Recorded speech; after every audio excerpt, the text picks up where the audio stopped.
Bonjour à tous, bienvenue dans ce 22e épisode de Le Bruit qui court. Un épisode un peu particulier, comme vous pouvez peut-être l'entendre, je suis bien malade cette semaine. Donc désolée par avance si vous entendez quelques toussements durant cet épisode, mais ça ne nous a pas empêché de nous battre cette semaine pour la première session plénière de l'année à Strasbourg. Et on a commencé cette première session plénière avec une bonne nouvelle puisque j'ai été nommée numéro 4 dans le top 20 des eurodéputés à suivre de très près pour cette année 2020 par le journal européen Politico, ce qui prouve qu'on peut être un député activiste au Parlement et à l'extérieur du Parlement et jouer un rôle ici. À l'extérieur du Parlement, avec la mobilisation sociale qui se poursuit en France partout, et la démission aussi collective de 1200 cadres hospitaliers. On va revenir sur tout ça. On va aussi vous présenter les coulisses du travail législatif quotidien qu'on réalise ici au Parlement européen avec le rôle de rapporteur que j'ai joué sur le dossier et la résolution sur le Green Deal. On va vous raconter tout ça et les coulisses de négociations bien tardives. On va revenir sur deux sujets démocratiques brûlants au niveau européen, le cas des Catalans et la révision des traités européens dans le cadre d'une conférence sur le futur de l'Europe. Et pour notre premier lobby de l'année, on commence fort avec notre grand ami BlackRock qui semble s'intéresser de très très près aussi aux institutions européennes pour soutenir la capitalisation. Allez, c'est parti, générique.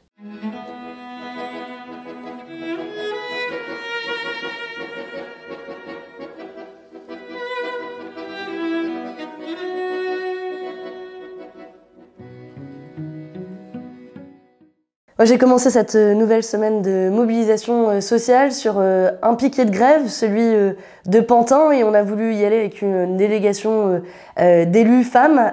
Vous vous souvenez, la semaine dernière, on a parlé de notre priorité pour 2020, qui est la Team Meuf. On l'a mise en application dès cette semaine.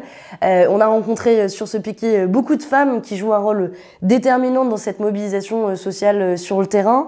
Et moi, je suis convaincue qu'il faut donner plus de visibilité et plus de femmes, plus de place aux femmes qui sont mobilisées sur le terrain. C'était l'un des grands succès d'ailleurs au moment de la mobilisation des Gilets jaunes, où on avait vraiment mis la lumière sur le rôle que jouent ces femmes, et je pense qu'il faut le continuer dans ce mouvement social des retraites. Et puis toute la semaine, ça a été une semaine de mobilisation, de manifestations, auxquelles j'ai participé aussi entre deux moments de session plénière au Parlement européen à Strasbourg. C'est ça aussi, être un député activiste, un pied au Parlement, un pied à l'extérieur. Et face à tout ça, quelle est l'attitude de Macron? Il reste incapable de comprendre ce qui se passe dans la rue, incapable de comprendre la force, le courage, la résilience de tous ceux qui se mobilisent sur le terrain depuis plus de 40 jours, une grève historique.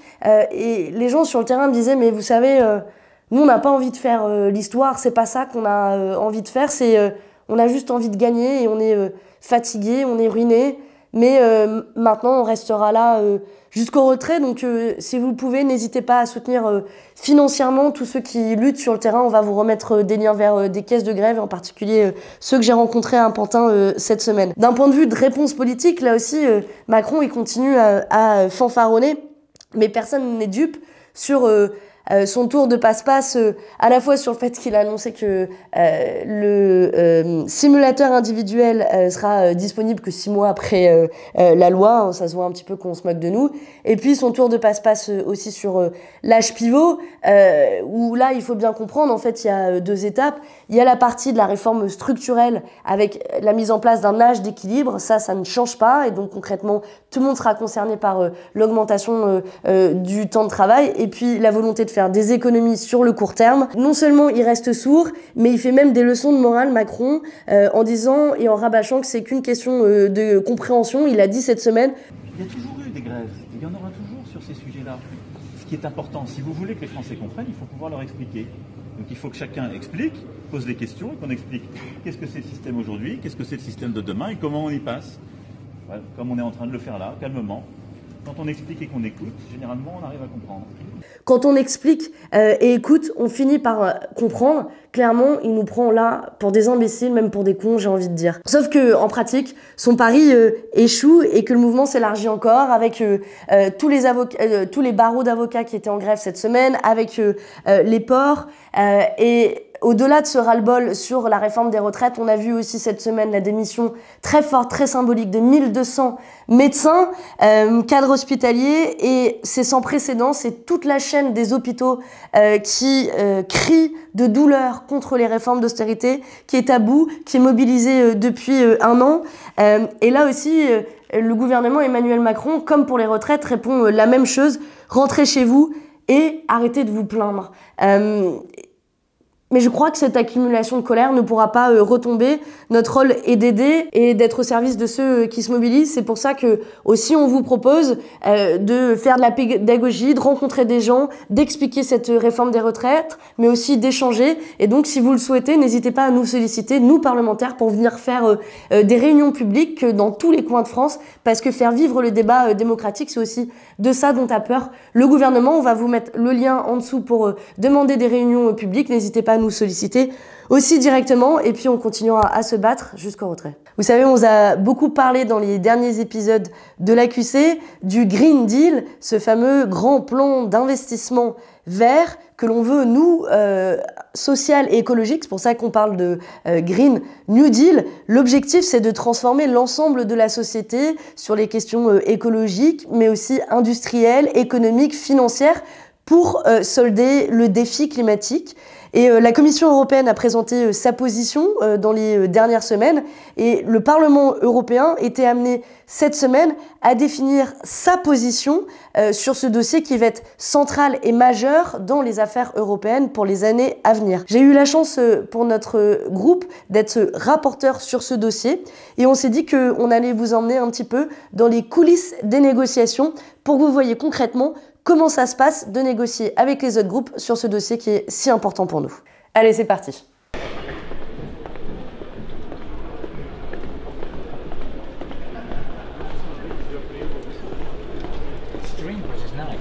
Là, on est en route pour une première session de négociation avec l'ensemble des rapporteurs, donc des représentants de chaque groupe, pour la résolution Green New Deal. L'objectif, c'est on a une soirée et peut-être une nuit entière pour se mettre d'accord sur une résolution commune sur le Green New Deal. Quelle est la vision du Parlement que nous portons pour un plan d'investissement ambitieux pour sauver le climat, mais aussi pour lutter contre les inégalités. Alors face à nous, il va y avoir les rapporteurs de chaque groupe. Certains pèsent plus que d'autres, la droite par exemple, qui essaie déjà de détricoter le texte, mais nous, on va se battre s'il faut jusqu'au bout de la nuit, parce que ce qu'on veut obtenir, c'est très clair dans nos textes et dans notre résolution, qui est notre point de départ à nous. Bon, on se retrouvera peut-être au milieu de la nuit, mais on a pris des barres de céréales avec nous pour nous donner des forces. Bon, allez, j'y vais, à tout à l'heure.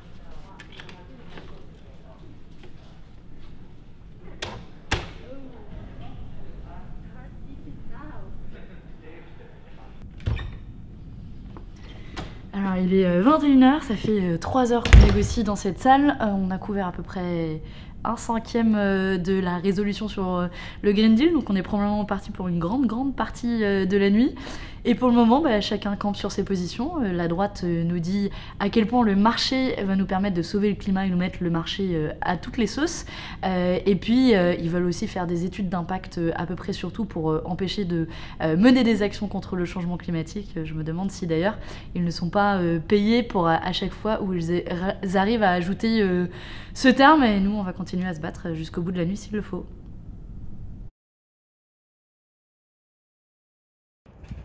Et voilà, on quitte un Parlement européen bien désert. Les couloirs étaient vides, il est plus de 2 h du matin. On va aller dormir quelques heures, reprendre quelques forces pour finir les négociations demain matin. Bon, avec l'équipe, là, on est bien crevés. On n'a pas beaucoup dormi. On vient de finir 10 h ou 12 h de négociation, je sais plus. On avait une deadline à midi pour finir la résolution. On l'a fini à midi pile. Et au final, la résolution, on a le texte final qui est là, elle remet pas du tout en compte les dogmes classiques de la Commission européenne, la croissance, le libre-échange, les politiques d'austérité qui restent la solution pour l'Union européenne en matière climatique. Et c'était fou parce que on a vu la droite vraiment sortir du bois ce matin et nous sortir toutes les vieilles rengaines très conservatrices de la droite. Ils ont refusé aussi de bouger par exemple sur la politique agricole commune en disant oui c'est très bien, il faut l'adapter aux enjeux climatiques mais on va pas la revoir. Donc du coup pour nous au final cette résolution elle est problématique, elle n'est pas à la hauteur des enjeux à la fois de la lutte contre les inégalités et le changement climatique.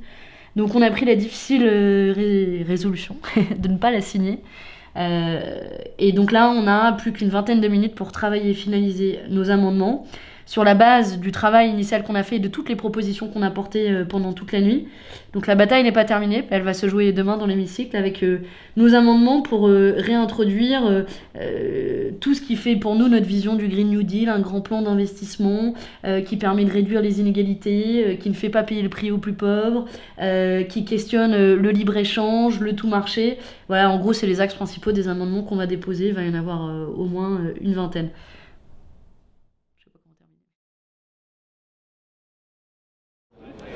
Alors c'est la dernière étape de notre marathon sur le Green Deal. Aujourd'hui, on se retrouve en session plénière pour le vote de la résolution.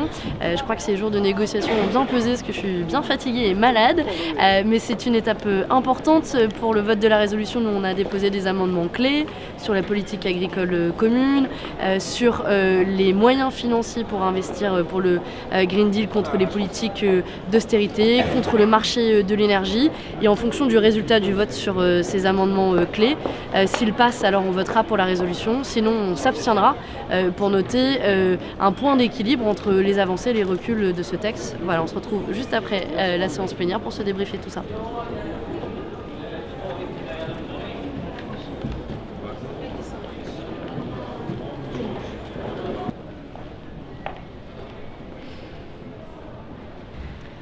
On sort tout juste du vote sur la résolution sur le Green Deal.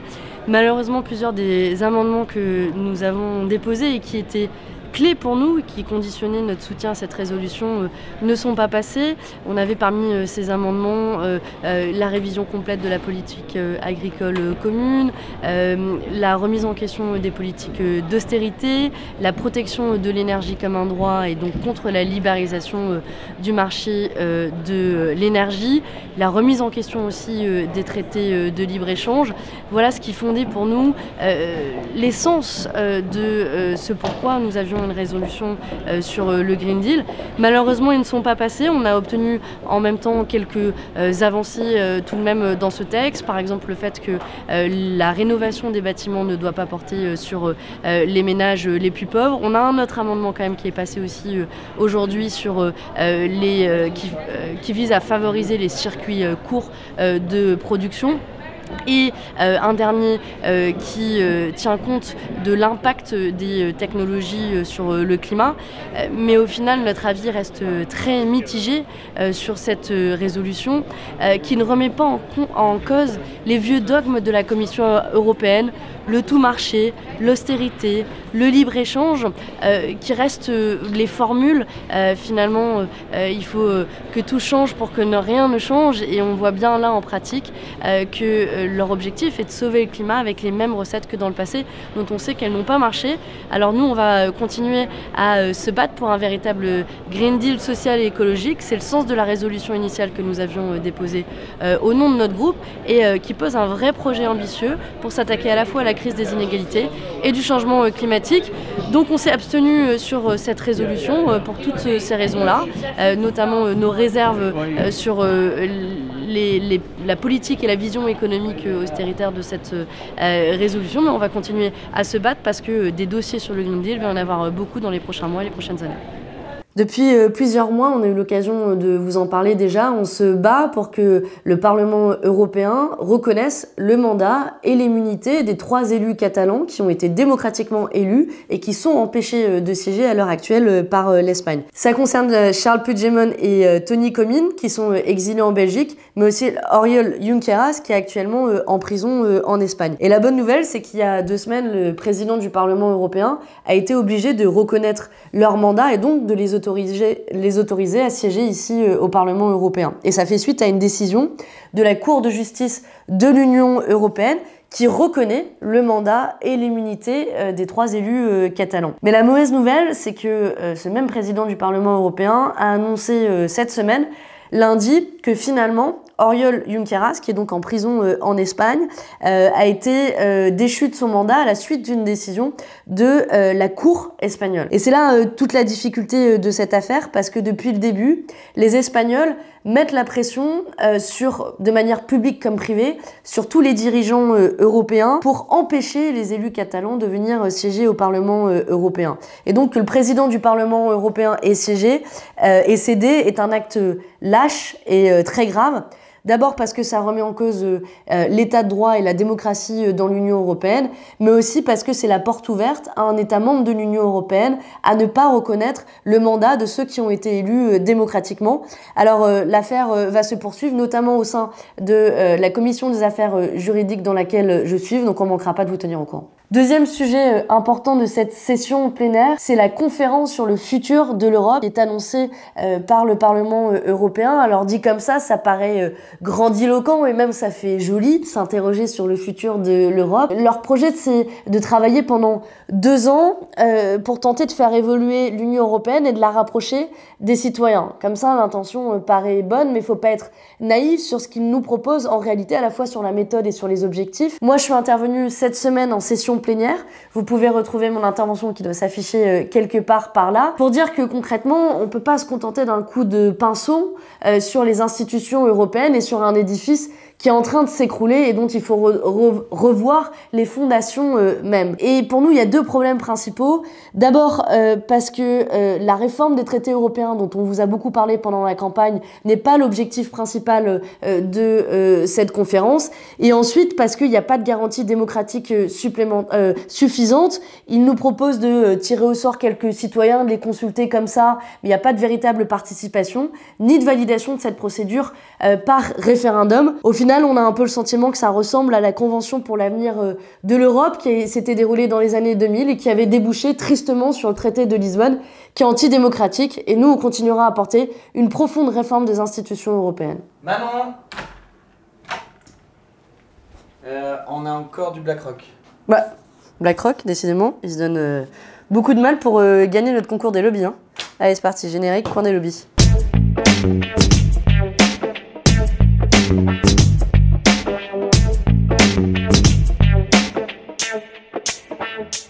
Bon, nos amis de BlackRock sont décidément bien partis dans notre concours des lobbies. Peut-être qu'on va pouvoir créer une catégorie pour eux, révélation de l'année. Parce qu'on vous avait déjà beaucoup parlé de BlackRock, le plus grand fonds d'investissement au niveau mondial. On vous avait parlé des rencontres qu'ils ont eues avec Emmanuel Macron, l'influence qu'ils ont eue sur la loi Pacte en France qui favorisait déjà l'épargne retraite. Et on voit que leur boulot est plutôt efficace, leur boulot de lobby à BlackRock, puisqu'il y a un tout nouveau chapitre dans la déclaration d'amour à la capitalisation dans le dernier projet de loi retraite qui nous a été présenté. Et ils ne sont pas que actifs au niveau français, parce qu'on sait que le marché français n'est qu'une boîte de Smarties, c'est même le gouvernement qui l'a dit. On a, grâce au travail de Bastama, qui a fait un article cette semaine, d'ailleurs on vous encourage vivement à suivre ce que fait ce média. Ils ont étudié depuis près les techniques de lobbying de BlackRock au niveau européen. On apprend qu'ils dépensent officiellement entre 1,2 et 1,5 million d'euros par an à Bruxelles et qu'ils ont eu une trentaine de rendez-vous avec des commissaires européens ou leurs équipes dans les 5 dernières années. Et encore, ça, c'est juste ce qu'ils déclarent. Ils ont aussi réussi à débaucher l'ancien ministre des Finances anglais qui a rejoint BlackRock en 2017, juste après avoir mené, tiens, une réforme des retraites au Royaume-Uni, comme par hasard. Et il est désormais rémunéré plus de 700 000 € par an par le gestionnaire d'actifs. Et son ancien directeur de cabinet a lui aussi été débauché par BlackRock dès 2015. On voit là que à la fois ce pantouflage et le lobby, et ben, quand on secoue, ça fait beaucoup de Smarties. C'est la fin de ce 22e épisode de Le Bruit qui court. Merci à vous de l'avoir suivi. On se retrouve la semaine prochaine à Bruxelles pour une semaine de commission et une nouvelle semaine de mobilisation sociale aussi avec un temps fort. Vendredi, grosse journée de mobilisation en même temps que la présentation du projet de loi sur les retraites en Conseil des ministres. Évidemment, on sera dans la rue. J'espère que vous serez le plus nombreux possible. N'hésitez pas à soutenir le plus possible les grévistes. Moi, je vais essayer d'aller un petit peu me soigner. N'hésitez pas, les pouces, tout ça, partage de la vidéo, bref, vous connaissez, abonnement à la chaîne YouTube, tout ça. Et puis, vous aussi prenez soin de vous, parce que j'imagine que si j'ai la grippe, d'autres peuvent l'avoir. Rassurez-vous, c'est pas contagieux à travers la vidéo. Allez, à la semaine prochaine. C'est parti. Je suis Dark Vador. C'est parti. Manon.